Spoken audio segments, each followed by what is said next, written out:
Human trafficking is a problem in virtually every country, including all Tier 1 countries. Trafficking also tears at the very fabric of society. It rips families apart. It devastates communities. Since its first publication in 2001, the CHIP report has prompted foreign governments to enact legislation, establish national action plans, and implement anti-trafficking policies and programs. The rankings are critically important, but it is the truths in these country narratives that drive us to action. Our engagement on this has made a difference. This report and the United States have made a positive difference.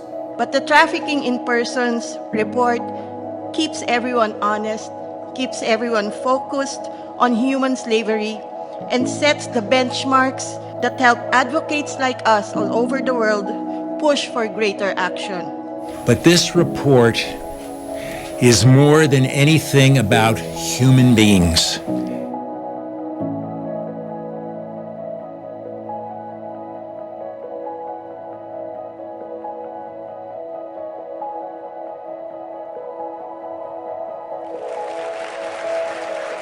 In recognition of his amazing courage to escape slavery and his remarkable activism to end human trafficking, raising awareness of labor exploitation in the fishing industry of Southeast Asia, Vanak Anand Prum. You are highlighting our efforts to end human trafficking, bolsters our credibility internationally, and puts us in a network of freedom fighters around the world. Blessing Okaedun from Nigeria, in recognition of her extraordinary courage in using her lived experiences to spread awareness about and prevent human trafficking. It's one thing that keeps me going. Being a survivor, I believe that we have to be voice for these women. We have to work on this mentality that made them to believe that they don't matter. They matter. They are human beings. Every human being has right to freedom. In the end, when facing the evil of human trafficking, we are all confronted with a choice. Do nothing or do something. While the magnitude of the crime and myriad challenges may sometimes seem daunting, we must all roll up our sleeves and work together to break the bonds of modern slavery. Collectively, let us ensure justice and freedom prevail.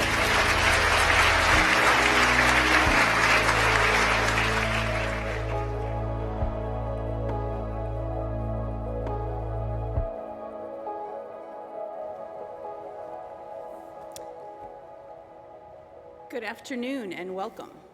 My name is Carrie Johnstone. I'm the Acting Director of the Office to Monitor and Combat Trafficking in Persons. Thank you all for joining us virtually to mark the release of the 2021 Trafficking in Persons Report, or the TIP report. I am grateful to be here with Secretary of State Antony Blinken. A quick word about our program today. First, Secretary Blinken will offer remarks on this year's report.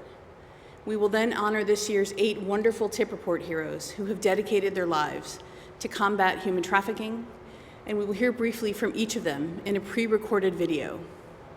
I will offer brief closing remarks, and then we hope you will click over to state.gov to access the report online.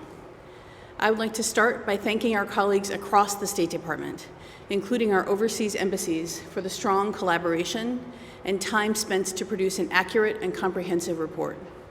And I want to give a second thank you, a special thank you, and kudos to the staff of the Trafficking in Persons Office for your dedication and commitment. Your long hours and hard work producing this report make a difference. And finally, thank you to our colleagues across the U.S. government, as well as our vital partners in NGOs and international organizations, those with lived experience of human trafficking, and other experts who contributed to the TIP report and work to facilitate progress in addressing human trafficking year-round. And it is now such an honor to join Secretary Blinken here today. Thank you, Mr. Secretary, for elevating the issue of human trafficking and for hosting today's event. Under your leadership, we look forward to advancing our efforts to combat human trafficking. Ladies and gentlemen, Secretary of State Antony Blinken.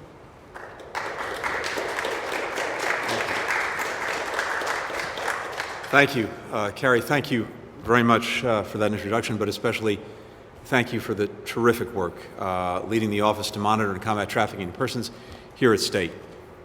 You and your team, and I know some of the team members are here with us today, did exceptional work producing this year's report under the difficult circumstances of COVID-19. Thanks to everyone else who's here for joining us for what is a very important occasion. And a special thank you to the heroes that we're celebrating today, women and men around the world who've dedicated their careers to stopping human trafficking. They're advocates, public servants, leaders of NGOs, and they help stop trafficking in all kinds of ways, by supporting victims, helping to bring traffickers to justice, creating national action plans, addressing the root causes of trafficking. In many ways, the fight against trafficking is fought on the local level, one community at a time, and we celebrate the brave people leading the fight, often at great risk to themselves. Trafficking in persons is an appalling crime. It's a global crisis. It's an enormous source of human suffering. By its nature, it's often hidden from view. Exact figures are sometimes hard to determine. The estimate we often cite is that nearly 25 million people worldwide are victims of human trafficking. Many are compelled into commercial sex work. Many are forced to work in factories or fields or to join armed groups. Millions of trafficking victims are children. This crime is an affront to human rights. It's an affront to human dignity. We fight it. You fight it because it's the right thing to do. It's also in our interest to stop trafficking. We know it's destabilizing to societies and to economies. So we must do everything we can as a country, but also as a global community, to stop trafficking wherever it occurs. The State Department's Trafficking in Persons Report is indeed the world's most comprehensive resource of the anti-trafficking efforts being undertaken by governments around the globe. It reflects the United States' long-standing commitment and bipartisan commitment to this issue. We see it from administration to administration. We see it in Congress, and it's something that we should take pride in. It's the product of a great deal of work by our team here in Washington, our embassies around the world, and by NGOs, by journalists, academics, and survivors who help us to identify and document trends in human trafficking so that governments worldwide can more effectively combat it. Part of this report is our country data. This year, we assessed 188 countries, including the United States. Some made encouraging progress. Some slid backward. It's important to remember that progress against trafficking is rarely linear. Traffickers are constantly adapting their methods. And every country, including the United States, must keep adapting our own strategies to stay ahead of them. We've got to identify and acknowledge our own shortcomings and be willing to course correct when needed. The TIP report can help us do that by laying out the significant steps the United States and other countries must take to fight this crime and protect victims. In addition to the country data, this year's report explores a few topics in depth. The first is the impact of COVID-19. In many places, as governments diverted resources to try to control the pandemic and address its secondary impacts, human traffickers seized the opportunity to grow their operations. People who were pushed into dire economic circumstances by the pandemic became more vulnerable to exploitation. And as more people spent hours online for school and work, traffickers used the internet to groom and recruit potential victims. So the pandemic has had a real impact on this fight. It's another reason why it's so important to stop the pandemic as quickly as we can and help communities around the world. The longer it takes, the more people will become vulnerable to trafficking. We applaud those governments that found ways to step up their work against trafficking, even during COVID. For example, in Paraguay, as thousands of citizens abroad sought to return home, the government established temporary quarantine facilities at the border. They asked everyone screening questions, and through those questions, they were able to identify nearly 300 victims of human trafficking. That's nearly 4 times the average number of victims they'd identified in previous years. Then, the Paraguayan government moved those victims to their own dedicated facilities, where they began receiving critical health and social support services right away. It was a brilliant strategy for moving fast to help victims of trafficking when the opportunity presented itself. Second, this year's report focuses on state-sponsored human trafficking. We document 11 countries where the government itself is the trafficker. For example, through forced labor on public work projects, or in sectors of the economy that the government feels are particularly important. For the 10th year in a row, the report documents how the Cuban government has profited from exploitative overseas medical missions. They send doctors and other medical personnel abroad, fail to inform them of the terms of their contracts, confiscate their documents and salaries, threaten them and their family members when they try to leave. We also report on what's happening in Xinjiang, in the Xinjiang Uyghur Autonomous Region of China. The Chinese government has detained more than 1 million people in as many as 1,200 state-run internment camps throughout Xinjiang. Many detainees are subjected to physical violence, sexual abuse, and torture to induce them to work, producing apparel, electronics, solar equipment, agricultural products. And while the practices are the most egregious in Xinjiang, this year's report notes that China has subjected its citizens to coercive labor practices in other parts of the country as well. The United States has taken measures to stop Chinese goods made with forced labor from making their way into our country.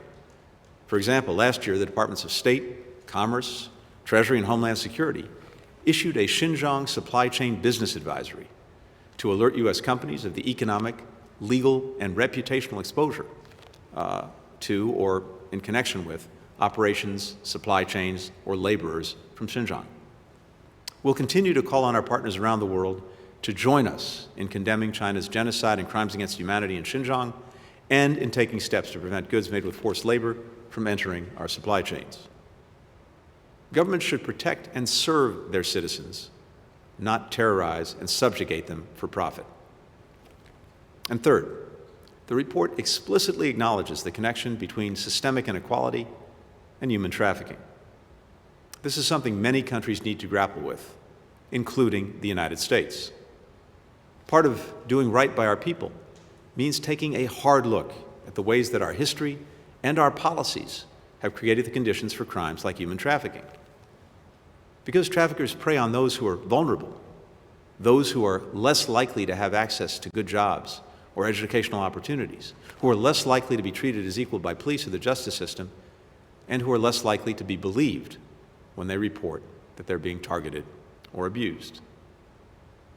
If we're serious about ending trafficking in persons, we must also work to root out systemic racism, sexism, and other forms of discrimination, and to build a more equitable society in every dimension. These goals go hand in hand. So let's keep that in mind as we work to build back better from the devastation of the pandemic. I often talked about how the most urgent challenges facing our world cannot be solved by any one country acting alone. That's true for stopping COVID. It's true for dealing with the climate crisis. It's true for the fight against human trafficking. We need to work together, share information, hold each other accountable. That's how we'll create a world where no one is exploited by trafficking and everyone is able to live in safety and in dignity. Thank you.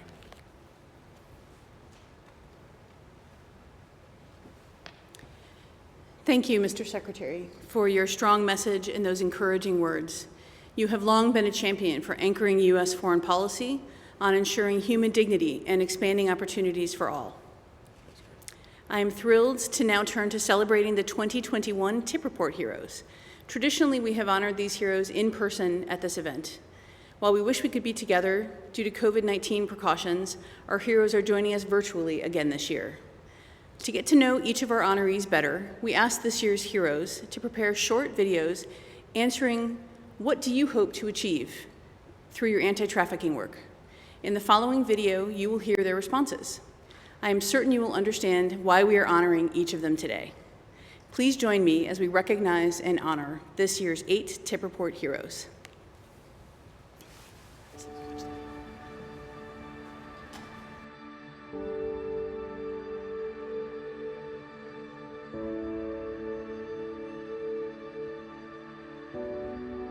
Imelda Poole, in recognition of her exceptional activism in combating human trafficking in Albania and across Europe that has achieved systemic change through grassroots action, employing big-picture solutions to address the root causes of vulnerability to the crime, and empowering those with lived experience through her organization's principles of freedom, justice, truth, and joy. Hello, my name is Imelda Poole. Working with Mary Ward Loretto in Albania and Renata across Europe, my dream for the future is a social economy with a change in law and its implementation, which will adopt a trauma-informed, victim-centered and human rights approach to the law, both in its practice and in terms of real life. Thank you. Josiane Lina Bamaka Sui, in recognition of her Herculean efforts in creating and driving the Central African Republic's anti-trafficking response by operationalizing the country's interagency committee, leading the development of the government's first national action plan to combat human trafficking, and catalyzing action even in difficult conditions at often great personal sacrifice. Je suis Madame Bemakasu Josiane Lina, ministre conseiller du chef de l'État en matière de protection de l'enfant et des enfants soldats. Avec ce prix, mon objectif sera d'éradiquer complètement la traite des personnes en République centrafricaine et avoir un nouveau code de loi portant protection des victimes de la traite des personnes dans mon pays. Chantal Sagos Sasse, in recognition of her unwavering and heartfelt commitment to the protection and care of child trafficking victims, her creativity and persistence in raising awareness among community members and government officials about human trafficking, and her invaluable anti-trafficking contributions and expertise shared with the government of Gabon. Bonjour à tous. Je suis Madame Sabo Chantal, présidente fondatrice de l'ONG CIFOS. L'ONG CIFOS est une organisation à but non lucratif spécialisée depuis 20 ans dans la promotion et la protection des droits de l'homme. Elle lutte surtout contre la traite et l'exploitation des personnes.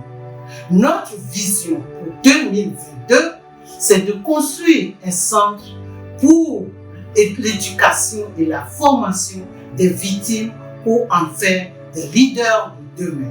Merci. Shuichi Ibusuki, in recognition of his relentless persistence in advocating for the rights of foreign workers in Japan by providing legal representation to many who experienced exploitation, including forced labor, and by elevating the issue and insisting that the government strengthen its efforts to protect foreign workers. こんにちは。私は東京の弁護士の指宿正一です。日本の技能実習制度は人身取引と中間搾取の温床になっています。私たちはこの制度を数年以内に廃止に追い込むつもりです。そして外国人労働者が団結して権利を主張できる状況を作り出します。人身取引と戦う全世界の仲間と共に戦います。ありがとう。Shahnoza Husanova, in recognition of her extraordinary leadership in building the organizational capacity of civil society organizations and the judicial system in Kazakhstan to combat human trafficking, her central role in orchestrating humanitarian assistance and ensuring safe migration during the COVID-19 pandemic, and her steadfast dedication to the protection of vulnerable populations. I'm Shahnoza Hasanova, Director of the Public Association Legal Center for Women's Initiative Sanacism from Shymkent, Kazakhstan. It's an honor to receive this prestigious Department of State's TIP Hero Report Award. This award is a result of the ongoing joint effort of our team and all stakeholders who continue to provide assistance to migrant workers and victims of human trafficking during the pandemic. We hope that our cooperation in future will become stronger and continue contributing to fight against human trafficking. Thank you. Guillermina Cabrera Figueroa, in recognition of her resolute determination to hold human traffickers in Mexico accountable for their crimes, her persistent efforts to secure funding for the creation of multidisciplinary shelters for human trafficking victims, and her long-standing dynamic leadership in the Attorney General's office. Hola, soy Guillermina Cabrera Figueroa, fiscal especializada de trata de personas de la Fiscalía General de Justicia del Estado de México. Espero lograr en los próximos años, a través del trabajo contra la trata de personas, fortalecer a mi equipo de trabajo con mayor capacitación y recursos, rescatar a más víctimas, darles la atención especializada para que se reinserten a la sociedad, llevar a la justicia a más tratantes. Mohammed El Obeidly, in recognition of his pivotal leadership in the ongoing implementation of bold and sweeping reforms in Qatar to strengthen protections for foreign workers and prevent forced labor, his perseverance to instill real changes, and his tireless efforts to enhance collaboration and forge connections with workers, the business community, and foreign governments. مرحبا، أنا اسمي محمد حسن العبيدلي. أتمنى في مجال مكافحة الاتجار بالبشر إعداد دليل إرشادي في الدولة للتعرف على ضحايا الاتجار بالبشر وتقديم المساعدة والحماية لهم، وتعزيز التعاون الدولي والتنسيق لمكافحة هذه الجريمة عن طريق إنشاء منظومة دولية أمنية وجنائية متكاملة لمنع وضبط وكشف جرائم الاتجار بالبشر وإدانة مرتكبيها. Rocío Mora Nieto, in recognition of her exceptional dedication and efforts to combat sex trafficking in Spain for more than a quarter of a century, her unparalleled compassion and commitment for women exploited in commercial sex, and her highly effective outreach and victim-centered provision of services for victims of human trafficking. Soy Rocío Mora Nieto, soy la directora de APRAM Madrid en España. Estoy agradecidísima por este premio porque visibiliza la esclavitud de miles y miles de mujeres que están pasando por una situación de trata con fines de explotación sexual. Para mí es fundamental dar alternativas a estas mujeres para que puedan salir y puedan tener una libertad y una dignidad en sus vidas, para que ninguna mujer sea esclava en nuestras calles y en nuestros polígonos industriales. Muchísimas gracias.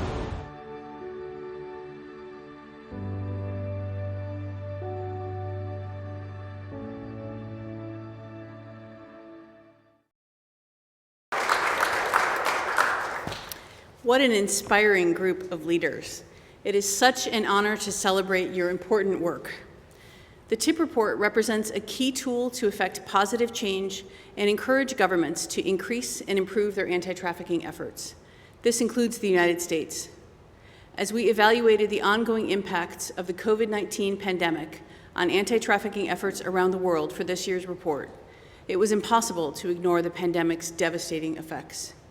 In the chaos and hardship of the last year, we have also seen excellent examples of leadership, resilience, adaptability across the anti-trafficking community, from international organizations to local NGOs, governments, and survivor leaders. Mexico secured its first trafficking in persons conviction from a virtual court session in June 2020, just weeks after resuming legal proceedings following a 2-month shutdown. In Albania, Senegal, and Jordan, COVID-19 mitigation measures were combined with strategic outreach to populations vulnerable to trafficking. In addition to these great adaptations, I want to highlight another excellent resource that the department will release in the coming weeks: a guidance document on COVID-19 considerations for anti-trafficking efforts, developed by our Human Trafficking Expert Consultant Network, which comprises individuals with lived experience of human trafficking and other subject matter experts. This guide will include promising practices and helpful standard operating procedures to continue anti-trafficking efforts during a crisis like this pandemic, while still integrating a trauma-informed approach. Considerable work remains to address the challenges we still face related to the pandemic, but we hope this guidance will advance the integration of a trauma-informed approach into any new crisis-related adaptations. For the last few years, we have sought to increasingly highlight through our report the importance of governments engaging with survivors and implementing trauma-informed approaches when doing so. We have done so, and our report is all the stronger for it. For the second year, network experts developed the topics of special interest for this year's report. One about the unique complexities in familial trafficking, and another about unifying trauma-informed practices and survivor leadership. The network also helped us evaluate and improve the process we use to select photos for the TIP report. We did this in response to recommendations made in previous years by experts with lived experience of human trafficking. You will notice as you flip through the introduction that there are more photos that include the input of those survivors being photographed. I know we still have a long way to go to truly realize a trauma-informed approach across our anti-trafficking efforts, but I'm thankful for the network experts who helped us to make concrete improvements this year. We will continue to raise the importance of survivor engagement in building a truly effective, comprehensive anti-trafficking response, not just on paper through the TIP report, but in our year-round engagement with governments around the world. We know that we can do even better, and we will seek to hold ourselves and be accountable and be transparent in our efforts. I am encouraged by the innovative adaptations of governments, NGOs, and survivor leaders to ensure that our anti-trafficking response is comprehensive and addresses issues as they arise. I look forward to working with all of you to continue the fight against human trafficking. Thank you again for joining us today, and please remember to go to state.gov to access this year's TIP report online. Thank you all. Thank you, Mr.